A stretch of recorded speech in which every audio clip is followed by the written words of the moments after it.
पंतप्रधानांच्या ब्रेकफास्ट बैठकीतील इनसाइड बातमी आता समोर आली आहे। शिवसेनेच्या 7 खासदारांसह पंतप्रधानांचा स्वतंत्र संवाद झाल्याचं कळत आहे। मतदारसंघामधील कामं मार्गी लावण्यासाठी सत्तेचा उपयोग करा असं पंतप्रधानांनी सांगितलंय। तर कुठलीही विकास कामं असतील तरी थेट कार्यालयाशी संवाद साधा असं देखील पंतप्रधान म्हणालेत।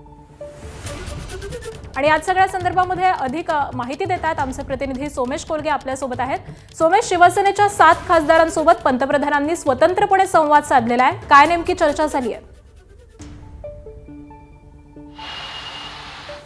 निश्चितच आज शिवसेना आणि त्यासह एनडीएतील नव्याने आलेल्या खासदारांना पंतप्रधानांनी ब्रेकफास्टसाठी निमंत्रण दिलं होतं। यामध्ये राष्ट्रवादी काँग्रेस पक्षाचे पार्थ पवार होते, राजेंद्र जैन होते, टीएमसीचे खासदार होते।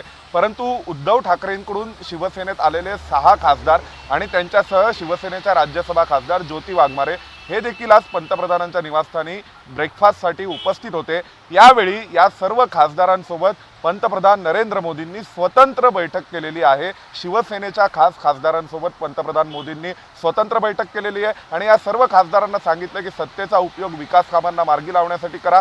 कोणतंही काम असेल, कोणतीही अडचण असेल, कोणत्याही प्रकारचा फॉलोअप असेल तर थेट पंतप्रधान कार्यालयासोबत संवाद साधा असं या सर्व खासदारांना सांगितलंय। धाराशिवचे खासदार ओमराजे निंबाळकर यांना योगासनांची आवड आहे, तर त्यांच्या योगाभ्यासाविषयी देखील पंतप्रधानांनी खास विचारपूस केली आहे। त्याशिवाय इतर सर्व खासदारांची व्यक्तिगत विचारपूस चौकशी देखील पंतप्रधान नरेंद्र मोदींनी केलेली आहे। शिवसेनेच्या खासदारांना ही स्पेशल ट्रीटमेंट आज पंतप्रधान नरेंद्र मोदींच्या निवासस्थानी ब्रेकफास्ट निमित्त मिळाली आहे आणि या सगळ्यातून नरेंद्र मोदींनी त्यांचा आत्मविश्वास कायम राहावा, एनडीए त्यांच्या पाठीशी कणखरपणे उभा आहे या सगळ्याचा संकेत दिलेला आहे, मेसेज दिलेला आहे आणि सांगितलंय की कोणती काळजी घ्यायची आहे, दिल्लीमध्ये वावरत असताना कशा स्वरूपाची काळजी घ्यायची आहे, कोणकोणत्या स्वरूपाच्या अडचणी येऊ शकतात, कसे लोक दिल्लीमध्ये भेटू शकतात, हे सर्व नक्कीच। त्यामुळे अशा पद्धतीने पंतप्रधान नरेंद्र मोदींनी या सगळ्या खासदारांना मार्गदर्शन केल्याचं कळतंय।